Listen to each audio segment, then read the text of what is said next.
જે આપ બધાને સુવિદિત છે કે આજે લોકસભા ચૂંટણીનું કાર્યક્રમ જાહેર થયું છે, શેડ્યુલ જાહેર થયું છે આખા ગુજરાતમાં, અને આપણે અરવલ્લી જિલ્લામાં પણ 7 મઈના દિવસે મતદાન થશે અને 4 જૂનના દિવસે કાઉન્ટિંગ થશે. આપણે જિલ્લામાં 3 મતવિભાગ છે, ભિલોડા, મોડાસા અને બાયડ. એમાં કુલ મળીને 1047 મતદાન મથકો છે.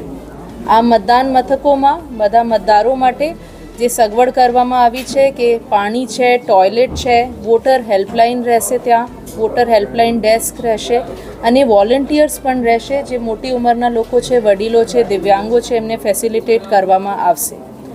એના સિવાય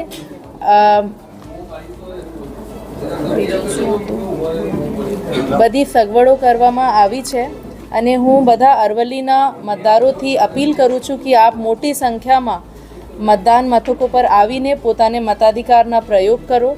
એના માટે તંત્રે ખૂબ તૈયારી કરી છે. 18થી 19 જે યંગ વોટર્સ છે એમને પણ એમાં ઉમેરવામાં આવ્યા છે. સ્ત્રી મતદારો અને યંગ વોટર્સ 18થી 19ના હોય કે 20થી 29 ઉંમરના જે, એમનાથી મારી ખાસ અપીલ છે કે આપ લોકો મોટી સંખ્યામાં આવીને જે મતદાનના જે પર્વ છે, એક પર્વ છે, દેશનું પર્વ છે, દેશનું ગર્વ છે જે કહેવાય છે, એમાં આવીને લોકશાહીની પ્રક્રિયાના ભાગ બનો.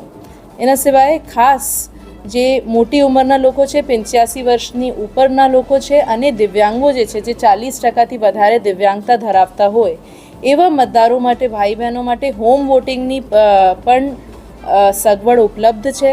એના માટે અમારી ટીમ સર્વે કરી રહી છે. જે આપ લોકો બૂથ ઉપર જ વોટ આપવા માંગતા હોય તો આપના સંમતિપત્ર લેવામાં આવશે અને જે આપ માંગતા હોય તો ઘરે વોટિંગ કરવાની પણ સગવડ છે.